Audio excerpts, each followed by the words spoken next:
So I got commandeered to do some body work on this old cab here, but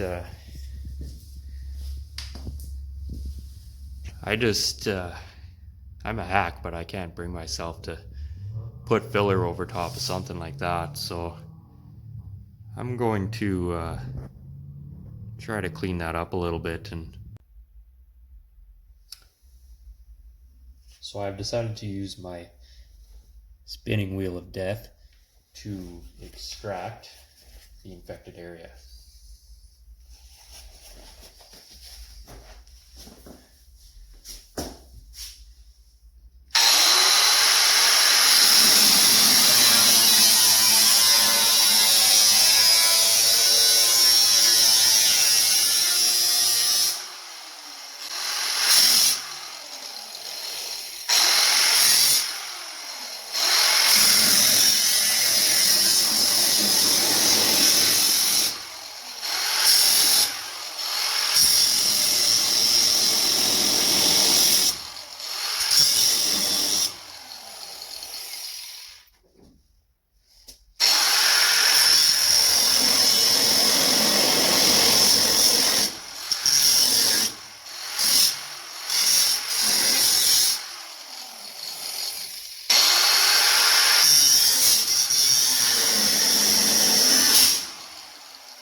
Little tip for doing patch panels: if you cut your patch out to the exact shape that you need to replace, then you can just scribe around it onto your new piece of metal, and then you have a patch that you don't have to spend a bunch of time trimming, because it already fits the hole exactly.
So I got this cowl repair piece all welded in and ground down, and now we have something that body filler can actually be applied to.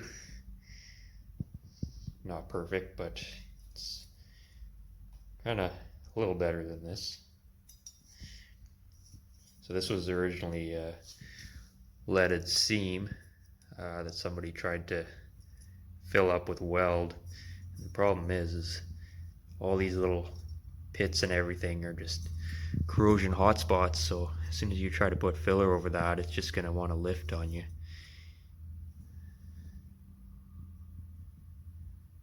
So yeah, I think I may still finish some of this with lead just because it's a high stress area with the mirror being there and everything. So, but yeah, a little better than it was.